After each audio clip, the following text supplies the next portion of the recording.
What's going on? Welcome to the episode. Today we're going to be chatting about the habits that my most successful clients implement for fat loss results.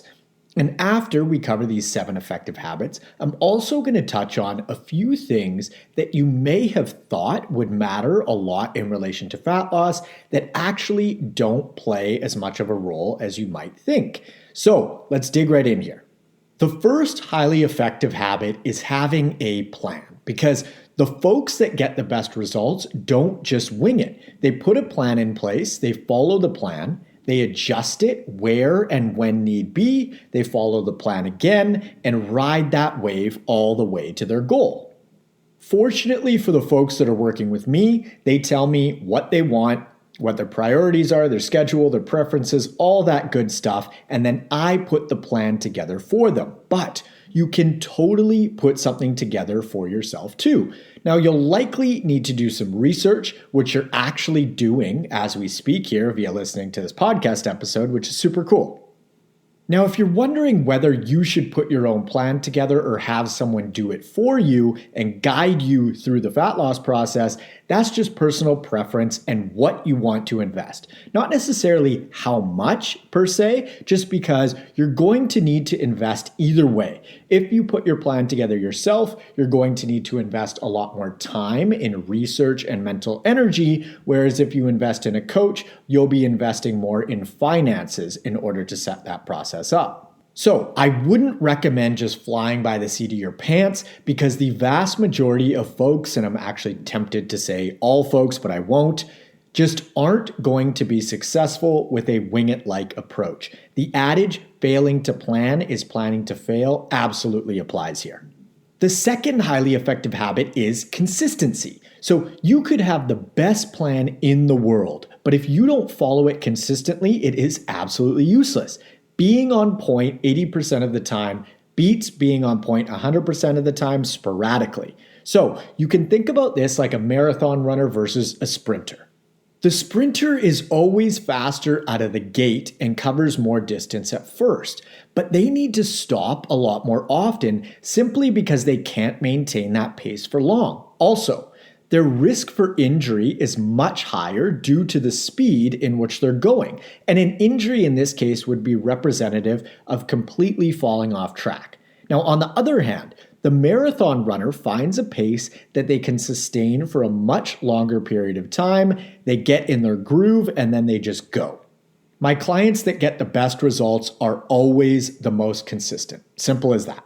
Now, it's worth mentioning that if you have a very small amount of fat that you'd like to lose, so let's say 5 pounds, you actually might want to take the sprinter-like approach. Buckle down and really just dive headfirst into getting those results really quickly. But if you've got more weight to lose, the all-out approach likely isn't going to be sustainable for you for long enough in order to reach your ultimate goal. I hope that makes sense. Also, your plan, whatever it may be, requires consistency in order to follow it and actually determine whether it's working or not and whether you need to make adjustments and changes. Otherwise, it's not your plan, right? If you're all over the map and super inconsistent, for coming full circle, that is the definition of winging it. Number 3 is accountability, and you can be accountable to yourself, you can be accountable to someone else, or ideally, you can be accountable to both yourself and someone else. I've talked about this before on the pod. Establishing whether you're internally accountable or externally accountable is really useful. If you're internally accountable, you have no problem following a plan on your own when no one else is looking. For example, this is the person that puts their own program together and just follows it. They stay consistent and accountable to themselves right up until they reach their ultimate goal. If you're externally accountable, on the other hand, you find it more difficult to follow through on your own, and therefore you thrive via implementing a coaching-like setup where you have someone supporting you throughout the process. Neither one is better than the other, they just are. So it's important to take a really honest and objective look at how to set yourself up for success in order to get what you want. My most successful clients acknowledge where they're at with this, what they need, and then they simply meet that need.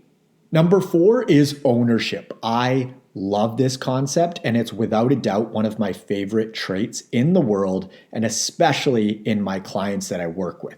Owning your choices is just such an empowering way to live, and I'll give you a specific example just to make this concept more clear. Nobody is perfect, and therefore nobody follows any plan that they or their coach lays out to a T all of the time. So when someone slips up, they typically fall into one of two modes of thinking. One mode would be taking full accountability, and the other would be shucking accountability. An example of full accountability or ownership would look something like this. Let's say that you're going to a restaurant for lunch and you plan on ordering something healthful and staying on point with your nutrition, but once you get there and you see what your friends are ordering, you get caught up in the moment. They're going for burgers, pizza, and pasta. And let's say you just end up changing your mind and choosing to go with a funkier option like mac and cheese, for example. Afterwards, ownership looks like I went in with a plan to order something healthy, but instead when I got there, I chose to go with the mac and cheese because I wanted it. Shucking accountability would look something like, I had a plan going into it, but then my friends ordered all of this delicious looking food and I didn't want to look like a weirdo ordering all healthy, and one of them said that you only live once and I felt pressured, so I just went with the mac and cheese. These are entirely different perspectives and experiences, right? The person taking ownership stepped into their power and literally owned their decision. The individual that sidestepped accountability or responsibility put the onus on the situation instead of themselves for the choice that they made. I honestly don't care if my clients eat pizza 10 times a week. If they own those decisions, that is a beautiful thing, and I absolutely love it. The folks that I choose not to work with are the people that always have a reason why they couldn't or weren't able to do what they quote unquote wanted to do. And let's just be honest, right? No one is shoving food or drinks into anyone else's mouth. So that was my long-winded way of saying my most effective clients own their choices and therefore own their lives. Number 5 is always keeping the concept of trade-offs in mind. So for example, should I eat X or Y? And let's say that X is a nice piece of salmon with some coconut rice and steamed vegetables, and Y is chicken strips and fries. What should you eat? There really is no should or shouldn't here. There are just choices and outcomes, meaning the salmon meal is going to have you feel a certain way and yield a certain outcome, and the same thing goes for the fish and chip meal. And the choice just comes down to whatever you want more. Everything that comes along with the salmon or everything that comes along with the chicken strips. There's no good or bad choice, just choice. One more quick example. It's Friday night and you've got a workout plan tomorrow morning. Should you have a nightcap? What do you want more? The nightcap and the result of how you're going to feel workout-wise the following morning, or no nightcap and the result of how you're going to feel workout-wise the following morning? My most successful clients don't always go for the salmon meal or skip the nightcap. I want to be really clear about that. But they do understand the trade-offs that they're making via their choices. It's not right or wrong. They're just decisions with different outcomes. And all you've got to do in order to make decisions easier for you is to ask yourself, which outcome would I prefer right now? And then pulling off of number 4, whichever choice you make, fucking own it. Number 6 is being coachable and open. I am super fortunate in the sense that I just have amazing clients. They're super coachable. They're really open to suggestion and recommendations. And of course, that's a habit or trait of highly effective fat loss clients because that's why they come to me, right? If they weren't open to change, then they wouldn't have reached out to me to begin with. Now, if you're going to coach yourself, just always keep in mind that nothing changes if nothing changes, meaning if you're not getting the result that you're after, you're going to need to be open to adapting and changing your approach. I'm sure you've heard it before. The definition of insanity is doing the same thing over and over and expecting a different result. So stay sane, and it's only a matter of time until you reach your goal. Number 7 is enjoying the process. My clients who have the most success really embrace learning about their bodies, about themselves, about their preferences, and what makes them tick. They have fun with this whole fat loss and lifestyle thing, and that doesn't mean that it's not difficult and challenging at times, because it absolutely is.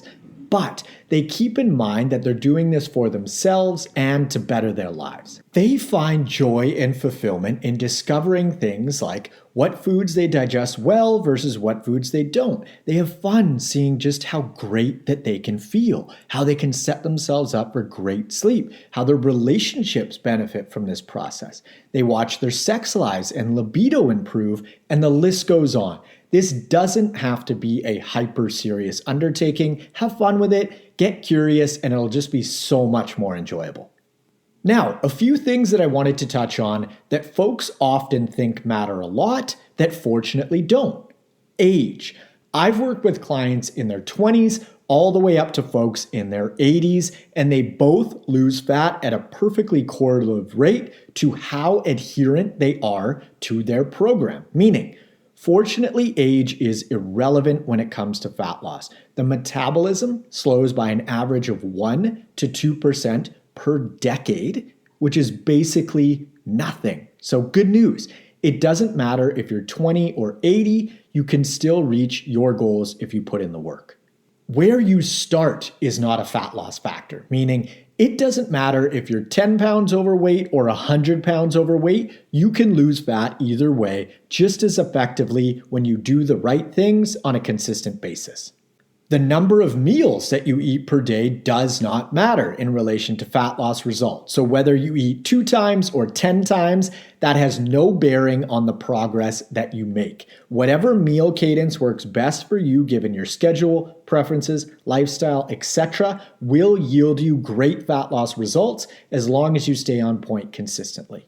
How busy you are is much less of a factor than you might think, because where there's a will, there's a way. And it's funny because I've heard plenty of folks say both of the following.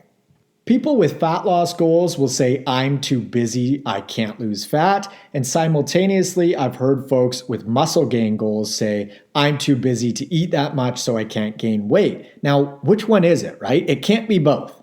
This all comes down to priorities. And also, being that meal cadence doesn't matter, you could be the busiest person in the world and just eat 1 or 2 meals per day and lose fat like crazy. Because how is it possible to be too busy not to eat? Like, if you're that busy, you could hypothetically just skip meals if you wanted to. That's the most effective thing in the world in this context. Oh, but I can't skip meals because then I get hangry and okay, so wait, you're too busy not to eat, but you're also too busy to make better decisions. Something is not adding up here. And the truth is, this brings me to probably the most important concept of this episode, and that is, folks either look for reasons why they can or why they can't. And the thing is, they're both true if that's the perspective that you choose to take. My most successful clients look for reasons why and how they can. If you're interested in applying for one-on-one nutritional coaching and or workout design with me, you can click the link in the description below or head on over to n1fitness.com/coaching. Follow me up on Instagram at n1fitness, on TikTok at the n1fitness, and feel free to friend me on Facebook at Marcus Sadu. Also, if you'd like to join my mailing list, you can head on over to the website and type your email in the little pop-up box. And lastly, be sure to hit the subscribe button on whatever platform you're using. Thanks so much for tuning in. I hope that you found this useful, and I will catch you on the next episode. See ya.